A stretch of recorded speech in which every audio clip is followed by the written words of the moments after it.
Hello everyone, my name is Tyler and welcome to AI Football Prediction Lab, Europe's most trusted football prediction channel. This Thursday features cup matches and UEFA Conference League fixtures. From this busy schedule, we have selected 8 matches. Our European football expert, Luca, has analysed the 8 matches you see on your screen, and he'll be here shortly to share his insights and predictions with you. This video also includes our top predictions at the end. Our top predictions are made up of our safest and most trusted selections. While they are usually shared with our premium members, every Thursday we make these special selections available to everyone. Remember, for the price of just 1 cup of coffee per month, you can become a channel member and enjoy full access to all of our content without interruption. Now, let's turn it over to Luca and hear what he has to say about these 8 games. Hello everyone, Luca here. As Tyler mentioned, we have 8 matches to talk about today, and we'll start with the Italian Super Cup semi-final between Napoli and Milan. First of all, let's remind everyone that this match will be played in Saudi Arabia and in a single match knockout format. In Serie A, these two teams are separated by just 1 point, which already shows how close this matchup is. Napoli have been out of form recently, the number of injured players is quite high, and the effects of a very congested fixture schedule are clearly visible. They first lost to Benfica in the Champions League and then to Udinese in Serie A. Milan, on the other hand, have been going through a solid period, but in their most recent match, they failed to beat Sassuolo at home, which allowed Inter to take over the lead in Serie A. My prediction is under 1.5 goals in the first half. This will be a very tough match. Despite their injury problems, Napoli are not a team that gets beaten easily. Both sides are well organised defensively, and in a one-off final-style match, we can expect a cautious approach, especially in the first half. I expect both teams to feel each other out in the opening 45 minutes, avoiding unnecessary risks.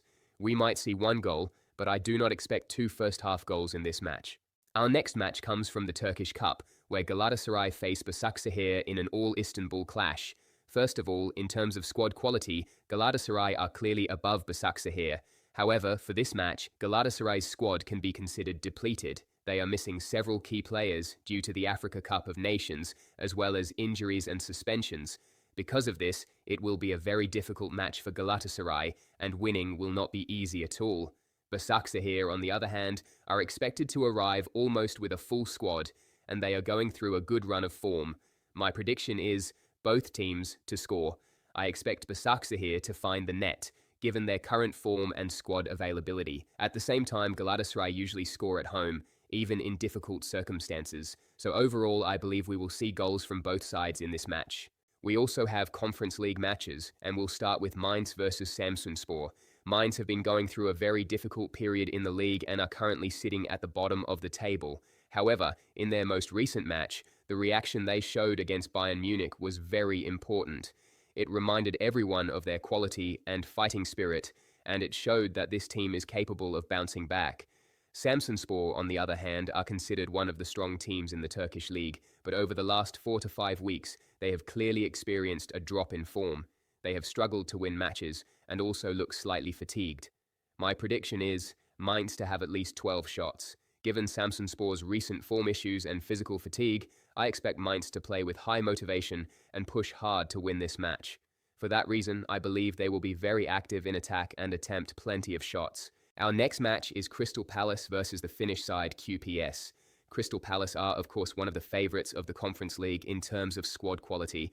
However, at the moment, they are outside the top 8, which makes this match very important for them. The Finnish side KuPS are a very resilient team. They are pushing to finish inside the top 24, and they are known as one of the teams in their league that concede very few goals. My prediction is Crystal Palace to score the first goal. I do expect Crystal Palace to struggle at times in this match. They may not score many goals, but even if it takes some time, I believe they will eventually find the opening goal. Our next match is Shakhtar Donetsk versus Rijeka. Shakhtar Donetsk have been doing very well both in their domestic league and in the Conference League. They have been unbeaten for a long period, showing strong consistency this season. In the Conference League, they have won 4 of their 5 matches and currently sit second in the group behind Strasbourg. Rijeka, on the other hand, are not an easy team to beat. They are a resilient side and usually make matches difficult for their opponents. My prediction is double chance on Shakhtar Donetsk. Even though Shakhtar Donetsk are playing their matches outside Ukraine, they have been a reliable and well-organized team throughout the season. Because of this consistency, I do not expect Shakhtar Donetsk to lose this important match. Our next match is Lausanne versus Fiorentina. Fiorentina have been having a terrible season in their domestic league. After 15 matches, they are still without a single win and currently sit at the bottom of the table. Lausanne, on the other hand, are positioned mid-table in their domestic league, and in the Conference League, they are pushing to finish inside the top 24. My prediction is Fiorentina to have at least 11 shots. Given their low confidence and poor form, Fiorentina may struggle to break the game open early on. The match could remain level for a long period, which usually leads to more attempts from distance and sustained pressure. Because of this, I expect Fiorentina to try a lot of shots in order to break down the opposition defense. We have another match between Rayo Vallecano and Drita. Rayo Vallecano are one of the most solid teams in the Spanish league, especially known for their strong defensive organization. They are very disciplined without the ball and rarely allow easy chances. Drita, representing Kosovo, should not be underestimated. Calling them a weak team would be misleading, as they are defensively well organized, especially when fully concentrated. My prediction is under 2.5 goals in the second half. Rayo Vallecano are of course the favourites in this matchup, but they are facing a resilient opponent who will try to make things difficult.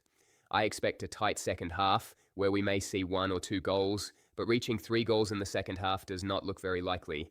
Our final match is Strasbourg versus Breidablik. Strasbourg are currently the Conference League leaders with 13 points, and they will be looking to strengthen their position at the top with another win. On the other hand, the Icelandic side, Breidablik, have picked up 4 points from their last 2 matches, which has given them real hope of finishing inside the top 24. My prediction is Strasbourg to score at least 1 goal in the first half. Strasbourg are a team that need momentum, and this match could serve as a confidence booster for them. For that reason, I expect them to start strongly and try to settle the game early. With this match, we've completed the analysis and predictions for the 8 matches we selected for you in Thursday's fixture. Now, you're about to see our top predictions, which we normally share exclusively with our premium members. However, every Thursday, we make our top predictions available to everyone. I hope these predictions bring you good luck, and thank you for watching. We'll see you again in the next video.